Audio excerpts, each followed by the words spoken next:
Everyone assumed the world's most powerful military could not be surprised. That assumption may have just died in the skies over the Persian Gulf. Because when a nation with a fraction of America's defense budget starts dictating the terms of engagement, even for a moment, you have to stop and ask a very uncomfortable question. What exactly did they see that we did not? Let me set the scene. The United States operates the most technologically advanced armed forces in human history. 11 aircraft carriers, stealth bombers that cost more than the gross domestic product of small nations, a satellite network so dense that a single vehicle crossing a desert can be tracked from space. And yet, in recent confrontations across the Middle East, Iran has demonstrated something that should make every planner in the Pentagon lean forward in their chair. It has shown that the American way of war, expensive, precise, and utterly dependent on a handful of extraordinarily valuable platforms, carries a mathematical problem it cannot easily solve. And here is where it gets interesting. The problem is called cost asymmetry. Picture it this way. The United States fields interceptor missiles that can cost between $2 and $4 million per shot. Some of the most advanced ones climb even higher. These are marvels of engineering. They can strike a target moving faster than a rifle bullet dozens of kilometers away in the dark. Nobody disputes their brilliance. But now imagine the thing they are shooting at. A drone assembled from commercially available parts. Fuel, a small engine, a guidance chip, some sheet metal. Total cost? Perhaps $20,000, sometimes far less. Do the arithmetic. Every time a $2 million interceptor destroys a $20,000 drone, the defender loses the exchange by a factor of 100 to 1, even though the defender technically won. You can win every single engagement and still bleed to death economically. This is not a flaw in the hardware. The hardware works perfectly.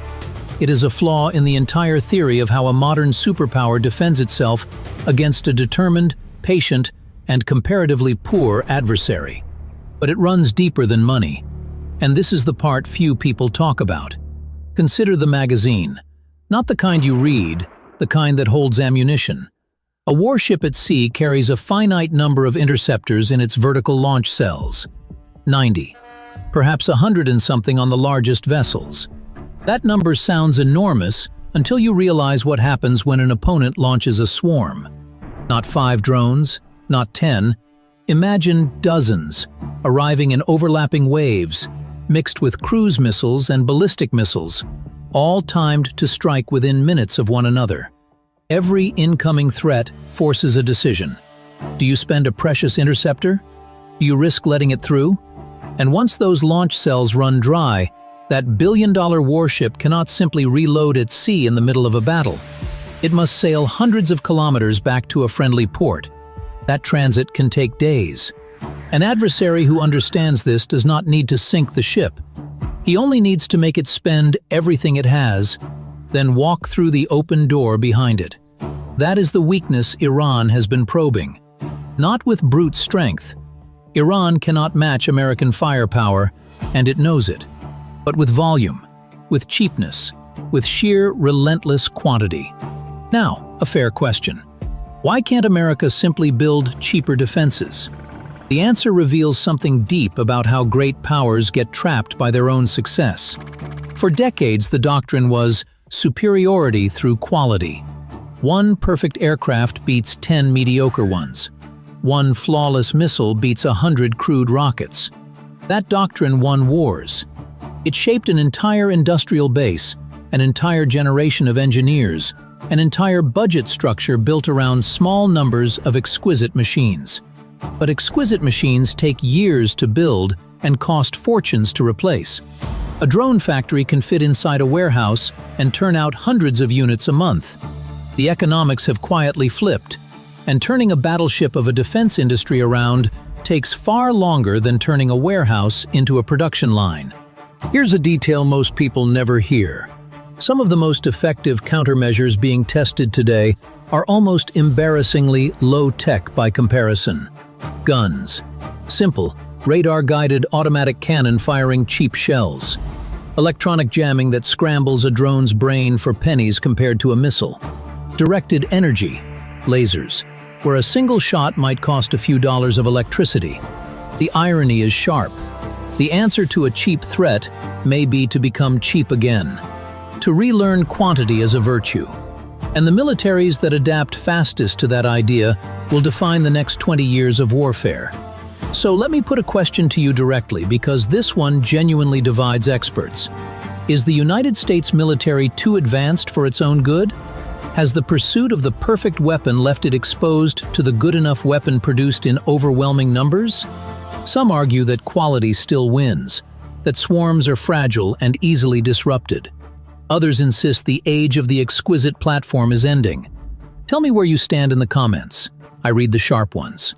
Now, this pattern of cheap systems humbling expensive ones is not unique to Iran. We covered something remarkably similar in our video on how small drones reshaped the battlefield in Ukraine. If you want to see this same mathematics playing out on land, that one is worth your time, because what the Persian Gulf and the fields of Eastern Europe have in common is a lesson the whole world is now studying. The balance of power is no longer measured only in tonnage and stealth. It is measured in cost per kill, in magazine depth, in how fast you can replace what you lose. And if you find this kind of breakdown valuable, the strategy beneath the headlines, not just the fireworks, you already know what to do. Let me be precise about what Iran has and has not proven, because sensationalism helps no one. Iran has not defeated the United States military. It cannot. In any sustained, high-intensity conflict, American air power, intelligence, and industrial reach remain overwhelming. What Iran has done is more subtle and, in some ways, more dangerous. It has exposed a seam. It has shown the world a repeatable, affordable method to impose enormous cost on a superpower without ever having to match it head-on. And once a method is visible, it spreads. Other actors watch. They learn. They copy. That is the real story here. Not a single battle, not a single drone, but a shift in the underlying logic of confrontation.